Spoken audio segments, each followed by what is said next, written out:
Ladies and gentlemen, this week on That BS, tipping. It's a phenomena that has lasted since before I was born because apparently the tipping system when it comes to restaurants is piss poor and people are always complaining about it. And what's so interesting about the current timeline is that tipping has gotten a little bit aggressive with people demanding more for the efforts of picking up someone's food and bringing it to their house. Probably an unpopular opinion, but I just need to say something about tipping culture.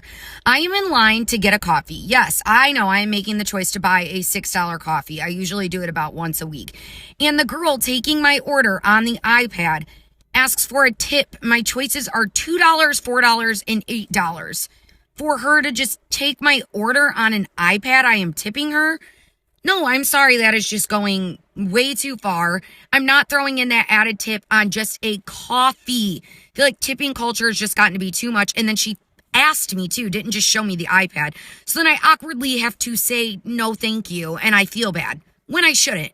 It's crazy. And yes, I understand the obvious retort, which is that person who's ordering the food, spending $40 on one 10-piece McNugget meal from McDonald's using Uber Eats. They should just go get the food. They should cook food in their own house. They shouldn't be spending all this money. And if they don't have enough money to tip, they shouldn't be ordering food using Uber Eats. And I would agree. However, you have to admit, these are some lazy ass Americans you are dealing with. They're not going to do that 100%. And the whole concept of tipping would be something respectable and considerate and understanding if it was required by law, but unfortunately it's not. And people can choose not to tip. If you don't have money to tip your server and you go out to eat and don't tip your server, I have zero respect for you. Paint me out to be the villain here because I'm not. I'm just going to share my opinion. I've never been a server, but I never would because I know the nonsense that they have to deal with on a daily basis and I know I cannot manage it. I automatically respect someone who was or is a server. However, we need to stop blaming the customers and calling them cheap and stingy just because they don't tip, because tipping is not mandatory. It is a choice. 98% of the time when I go out to eat, I tip because my service is at least good. It just has to be good in order for you to get a tip. If your service is bad to the point where I don't want to come back, I'm not giving you a tip. But it is not the customer's job to pay your wage. We need to be taking this up with companies who are not paying their staff enough money. Tipping culture has gone insane in America. A lot of places nowadays add the gratuity to your receipt, so you don't even have the choice to choose how much you want to tip if you want to tip. Blame the wage makers, not the customers. But if you come into a scenario where you are working for, let's say, I don't know, DoorDash, and you take the order, you go get the food and you deliver it, and you get a 0.00 as a tip, should you be throwing someone's food in response on camera? I'll spoil it for you. No, you shouldn't. Are you supposed to pay me? I paid you through the app. This is not saying anything about payment. I already paid.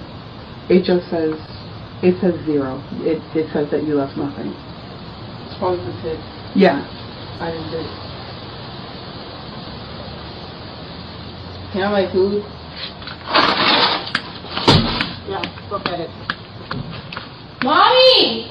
She just throw the food on the ground! Why? Because I didn't tip!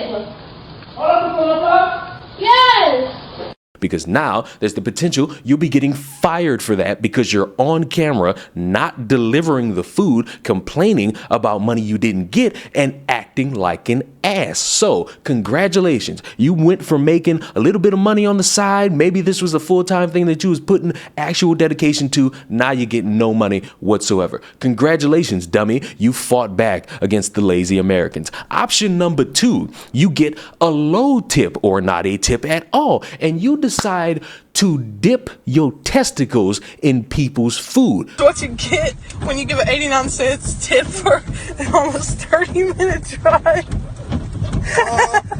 spoiler alert, you get fired for that too. So I can understand people's frustrations with not getting an adequate tip in their minds. And the definition of an adequate tip is based on who's answering the question of what is an adequate tip to you. Some people could say $5, some people could say $500. It's all based on who is actually setting the standard for what is an adequate tip. I wish more workers would take issue with the restaurant managers and owners instead of the people who are just there wanting to spend $40 on food that they could cook at home for $10. I'm just saying, y'all are lazy. You could pick up a pot and pan and make that same pasta at home, but you cannot be reacting with the mindset of, I'm going to ruin this person's food because they didn't give me money. Also, if you are going to do it, stop recording the shit. I get it. GTA is fun, but can y'all stop recording the dumb shit y'all do because it incriminates you and does not benefit you in the long run? So congratulations to my wannabe future managers and entrepreneurs in the DoorDash industry. You are stupid and you don't deserve to be working in service at all, nor should you be getting a job at all. Because let's say you do not get the salary you want. What you gonna do? Walk around the store butt naked, trying to touch all the produce with your limp dick? No, you are an idiot, and you get the idiot's consequence. Play stupid games, win stupid prizes. But I'm interested to know your thoughts about what I've shown you in the video today in the comment section down below. Do you agree with dipping your testicles in people's food, or do you agree with throwing their food because you didn't get an adequate tip? Or are you a little bit more understanding in realizing that you shouldn't be having these poor reactions, especially on camera? Subscribe to the channel. I will see you all in the next one. Goodbye.